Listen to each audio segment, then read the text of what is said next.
Hello, నేను miss రావు. ఆంధ్రప్రదేశ్లో ఇటీవల జరిగిన 2024 ఎన్నికల్లో వైఎస్ఆర్ కాంగ్రెస్ పార్టీ ఘోరమైనటువంటి ఓటమికి చవిచూసింది. దానికి కారణం ఏంటి అనే దాని మీద అవలోకన చేసుకోవడానికి ఇష్టపడటం లేదు వైఎస్ఆర్ కాంగ్రెస్ పార్టీ అధినేత జగన్మోహన్ రెడ్డి.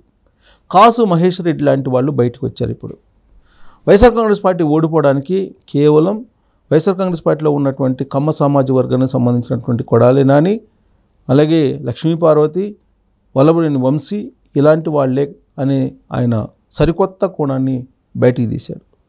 వాస్తవంగా రెడ్డి సామాజిక వర్గమే అప్పర్ హ్యాండ్ ఉండాలి, రెడ్డి సామాజిక వర్గాలు కీలకమైన పదవులు ఉండాలి, ఉండేది రెడ్డి సామ్రాజ్యము అనేది కాసు మహేష్ రెడ్డి అధికారంలో ఉన్నప్పుడు ఆయన వినిపించినటువంటి మాట. ఆయన ఏదైతే వినిపించాడో అదే జరిగింది 2019 నుంచి 2024 వరకు. కీలకమైనటువంటి పోస్టుల్లో కానీ కీలకమైనటువంటి అధికారాలు కానీ రెడ్డి సామాజిక వర్గానికి ఉన్నాయి. జగన్మోహన్ రెడ్డి అధికారంలో ఉన్నంతకాలం డిపార్ట్మెంట్స్లో కూడా ఉద్యోగుల్లో కూడా రెడ్డి సామాజిక వర్గానికే ప్రాధాన్యత ఇస్తూ ఆయన నియామకాలు చేపట్టారు. ప్రత్యేకించి పోలీస్ డిపార్ట్మెంట్లో రెడ్డి అనేది కనుక చివన ఆ 2 అక్షరాలు ఉంటే వాళ్ళకి ప్రాధాన్యత పోస్టులు ఇవ్వడం జరిగింది. అంతేకాదు నిబంధనలకు విరుద్ధంగా మార్గదర్శకాలను కాదని ఆ సామాజిక వర్గానికి సంబంధించినటువంటి వాళ్లకు కన్ఫర్మ్డ్ ఐఏఎస్లు ఇవ్వడానికి కూడా ఫైల్ మూవ్ చేశారు ఎన్నికల కోడ్ ఉన్న సమయంలో కూడా. అంటే ఎంత బరి తెగించి జగన్మోహన్ రెడ్డి పరిపాలన చేశారు చట్టానికి రాజ్యాంగానికి విరుద్ధంగా అనేదానికి అనేకమైనటువంటి ఉదాహరణలు ఉన్నాయి. అయితే వైఎస్ఆర్ కాంగ్రెస్ పార్టీ ఓడిపోవడానికి మాత్రం ఇప్పుడు కమ్మ సామాజిక వర్గానికి సంబంధించినటువంటి కొడాలి నాని, అలాగే వంశీ, లక్ష్మీపార్వతి అనేటువంటి కోణంలో ఇప్పుడు కాసు మహేష్ రెడ్డి బయటకు వచ్చి ఆయన ఎలివేట్ చేస్తున్నారు. వాస్తవంగా చంద్రబాబు నాయుడిని, లోకేష్ని తిట్టాలి అనేటువంటి కాన్సెప్ట్ తోటే జగన్మోహన్ రెడ్డి అందరినీ ప్రోత్సహిస్తూ వచ్చారు. మాగుంట శ్రీనివాసరెడ్డి లాంటి వాళ్ళు చంద్రబాబు నాయుడిని, లోకేష్ని విమర్శించని కారణంగా టికెట్ కూడా ఇవ్వకుండా నిరాకరించాడు జగన్మోహన్ రెడ్డి. దానికి కారణం కూడా బాహాటంగానే పార్టీ వర్గాలతోటి చెప్పారు. ఎవరు వెళ్ళి వైఎస్ఆర్ కాంగ్రెస్ పార్టీ టికెట్ అడిగినప్పటికీ కూడా చంద్రబాబు నాయుడిని, లోకేష్ని మీరు తిట్టాలి, ప్రెస్ మీట్ పెట్టి వాళ్ళకే నేను ప్రాధాన్యత ఇస్తాను అనేటువంటి యాంగిల్లో ఉద్బోధ చేసినటువంటి ఒక డైరెక్షన్ ఇచ్చినటువంటి లీడర్ ఎవరైనా ఉన్నారంటే జగన్మోహన్ రెడ్డి. ఒక సామాజిక వర్గాన్ని శత్రువర్గంగా భావించి విద్వేషాన్ని రగిల్చేటువంటి ప్రయత్నం జగన్మోహన్ రెడ్డి చేశాడు. సమాజంలో ఏ సామాజిక వర్గాన్ని కూడా ఆ విధంగా టార్గెట్ చేసి వెళితే కనుక ఫలితం ఎలా ఉంటుందో చెప్పారు ప్రజలు 2024 ఎన్నికల్లో. కానీ జగన్మోహన్ రెడ్డి ఓటమికి గల కారణాలను ఆయన ఇప్పటికీ కూడా అన్వేషించుకోలేకపోతున్నారు. తనని మోసం చేశారు అనేటువంటి అభిప్రాయంతో, అలాంటి అపోహతోటి, అలాంటి భ్రమతోటి ఆయన ఉన్నాడు. తాను మంచి చేశాను, ఆ మంచిని చెప్తూ మళ్ళీ ప్రజల్లోకి వెళ్తానని చెప్పి ఇప్పటికి కూడా చెప్తున్నారు. ఈవీఎంల్లో ఏదో మోసం జరిగింది, ఈవీఎంలను మార్చేశారు అని చెప్పి ఒకానొక సందర్భంలో ఆయన చెప్పాడు.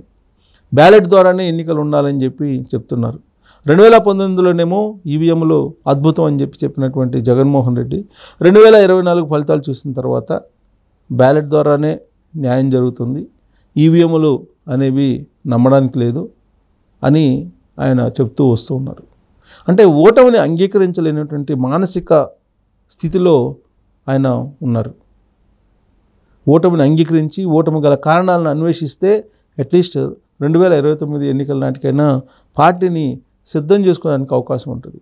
కానీ ఇప్పటికీ కూడా కులాల్ని, మతాల్ని రెచ్చగొట్టి రాజకీయాలు చేయాలని చెప్పి ఆ పార్టీలో లీడర్లు ఇంకా భావిస్తున్నారు. దానికి ఉదాహరణ తాజాగా కాసు మహేష్ రెడ్డి విడుదల చేసినటువంటి ఒక వీడియో. ఆ వీడియోలో చాలా క్లియర్గా ఆయన చెప్పింది ఏంటంటే, తెలుగుదేశం పార్టీకి సంబంధించినటువంటి వాళ్ళు కొంతమంది వైఎస్ఆర్ కాంగ్రెస్ పార్టీలోకి వచ్చారు, వాళ్ళు కారణంగానే వాళ్ళ నోటి దురుసు కారణంగా, వాళ్ళు తిట్టినటువంటి బూతుల కారణంగా ఓడిపోయాము అని చెప్పి ఆయన చెప్తూ ఉన్నారు. అంటే తప్పుని ఇంకొకరి మీద రుద్దేటువంటి ప్రయత్నం వైఎస్ఆర్ కాంగ్రెస్ పార్టీ చేస్తుంది మినహా ఎక్కడా కూడా వాళ్ళ తప్పుని తెలుసుకునేదానికి ఇష్టపడటం లేదు అనేదానికి మనం నిదర్శనంగా చెప్పుకోవచ్చు. సో కాసు మహేష్ రెడ్డి పార్టీ అధిష్టానం కన్సర్న్లో నడుస్తున్నటువంటి లీడర్ ఆయన. ప్లస్ పార్టీ అనుమతి లేకుండా మాట్లాడ్డా ఆయన. అలాంటి లీడరు మాట్లాడాడంటే అది జగన్మోహన్ రెడ్డి డైరెక్షన్లో మాట్లాడినటువంటి మాటల కిందనే మనం భావించాలి. ఆయన మాట్లాడినటువంటి మాటలను ఒకసారి వింటే కనుక ఏం జరుగుతుంది వైఎస్ఆర్ కాంగ్రెస్ పార్టీలో, ఏం చేయాలనుకుంటున్నారు రాబోయేటువంటి రోజుల్లో అనేదానికి ఉదాహరణగా మనం తీసుకోవచ్చు. సో కాసు మహేష్ రెడ్డి చేసినటువంటి వ్యాఖ్యలను మనం పరిగణలోకి తీసుకుంటే రాబోయేటువంటి రోజుల్లో జగన్మోహన్ రెడ్డి కొడాలి నానిని, వంశీని, అలాగే లక్ష్మీపార్వతిని వాళ్ళు దూరంగా పెట్టబోతున్నారు అనేది చాలా క్లియర్గా అర్థమవుతుంది. సో వైరల్ అవుతున్నటువంటి న్యూస్ అది ఇప్పుడు కాసు మహేష్ రెడ్డికి సంబంధించి. సో కాసు మహేష్ రెడ్డి ఏమన్నారు అనేది వినిపించి ప్రయత్నం కూడా చేస్తాను నేను. సో కాసు మహేష్ రెడ్డి వీడియో కనుక చూస్తే అసలు ఆ పార్టీలో ఏం జరుగుతుంది, ఆ పార్టీ నేల విడిచి ఏ విధంగా సాము చేస్తుంది అనేది మనకు అర్థమవుతుంది. సో ఇది కాసు మహేష్ రెడ్డి ఏమన్నారు అనేది చూద్దాం. ఇక్కడ అది ముఖ్యంగా చెప్పాలంటే నిజంగా వైఎస్ఆర్సీపీలో ఉన్న నాయకులు ఎవరు కూడా మాట్లాడాల. తెలుగుదేశం నుంచి వైఎస్ఆర్సీపీ పార్టీలో వచ్చిన ఒకళ్ళిద్దరు నాయకులు తెలుగుదేశం నాయకుల్ని, ముఖ్యంగా చంద్రబాబు నాయుడు గారిని అవమానించే మాటలు మాట్లాడటం, బహుశా ఆయన జైల్లో పెట్టడం కూడా ఒక అవమానంగా తెలుగుదేశం క్యాడర్ భావించుంటుంది. కసి పెరిగింది, పట్టుదలగా పనిచేశారు. ఈరోజు పర్యవసానం మనం చూస్తున్నాం. కనుక ఏదైతే అవమానం అనేది ఉందో అది ఎప్పుడు ఎవరికి జరిగినా అవతల వాడు కష్టపడి పనిచేస్తాడు, సత్ఫలితాలు తెచ్చుకుంటాడనేది గుర్తుపెట్టుకొని ఎందుకు తెలుగుదేశం నాయకులు చూస్తున్నారని మాట్లాడే విధానం. అది ముఖ్యంగా చెప్పాలంటే నిజంగా వైఎస్ఆర్సీపీలో ఉన్న నాయకులు ఎవరు కూడా మాట్లాడాల. తెలుగుదేశం నుంచి వైఎస్ఆర్సీపీ పార్టీలో వచ్చిన ఒకళ్ళిద్దరు నాయకులు తెలుగుదేశం నాయకుల్ని, ముఖ్యంగా చంద్రబాబు నాయుడు గారిని అవమానించే మాటలు మాట్లాడటం, బహుశా ఆయన జైల్లో పెట్టడం కూడా ఒక అవమానంగా తెలుగుదేశం క్యాడర్ భావించు. అది కాసు మహేష్ రెడ్డి ఆయన సేఫ్ సైడ్గా ఉండటానికి ఒక వ్యూహాన్ని పడుతున్నాడు.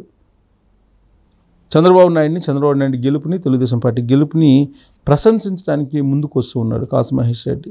సో పల్నాడులో పోలింగ్ రోజున ఏ విధంగా కాసు మహేష్ రెడ్డిని తరిమి కొట్టారో తెలుగుదేశం పార్టీకి సంబంధించినటువంటి వాళ్ళు మనం చూసాం. ఆ రోజు విజువల్ కూడా బయటకు వచ్చింది. అంటే ఎంత కసిగా తెలుగుదేశం పార్టీ వాళ్ళు పనిచేశారో ప్రత్యక్షంగా ఆయన క్షేత్రస్థాయిలో చూశారు కాసు మహేష్ రెడ్డి. ఇప్పుడు ఈ గెలుపు అనేది తెలుగుదేశం పార్టీ నుంచి వైఎస్ఆర్ కాంగ్రెస్ పార్టీలోకి వచ్చినటువంటి వాళ్ళ నోటి దురుసు కారణంగానే సాధ్యమయ్యింది అనేది ఆయన చెబుతున్నటువంటి logic. At the same time Telugu Desam పార్టీకి సంబంధించినటువంటి వాళ్ళు అవమానపడ్డారు. అందుకే ఆ అవమానంలో నుంచి వచ్చినటువంటి కసి కారణంగానే గెలుపు అనేది ఆయన చెప్తున్నారు. అసలు తెలుగుదేశం పార్టీ కూటమి ఇంత భారీ ఎత్తున గెలవడానికి ప్రధానమైనటువంటి కారణం కాసు మహేష్ రెడ్డికి కూడా అర్థం కావట్లా. ల్యాండ్ టైటిలింగ్ యాక్ట్ కొంపముంచింది. మద్య నిషేధం చేస్తానని చెప్పి మద్యాన్ని ఏరులై పారించి ఆయనే తయారీదారు, ఆయనే పంపిణీదారు, ఆయనే అమ్మకందారుగా ఉన్నందువలన ఈ రిజల్ట్ వచ్చింది. సిపిఎస్ రద్దని చెప్పి ఉద్యోగులను మోసం చేస్తే వచ్చింది, భూములు కబ్జాలు చేస్తే వచ్చింది. జగన్మోహన్ రెడ్డి ఇళ్లలోకి పోలీసులను పంపించి సామాన్య పౌరుని భయపిస్తే వచ్చింది ఈ గెలుపు. అంటే 2024లో తెలుగుదేశం పార్టీ ఎందుకు గెలిచిందో అర్థం కానటువంటి స్థితిలో కాసు మహేష్ రెడ్డి లాంటి వాళ్ళు అనేక మాటలు మాట్లాడుతూ ఉన్నారు. ఒకప్పుడు రెడ్లు పరిపాలన కోసమే పుట్టారని మాట్లాడినటువంటి కాసు మహేష్ రెడ్డి ఇవాళ కేవలం తెలుగుదేశం పార్టీ నుంచి వచ్చినటువంటి వాళ్ళే వైఎస్ఆర్ కాంగ్రెస్ పార్టీని ఓడించడానికి నోరు బారేసుకున్నారు అనే యాంగిల్లో ఆయన మాట్లాడుతూ ఉన్నారు.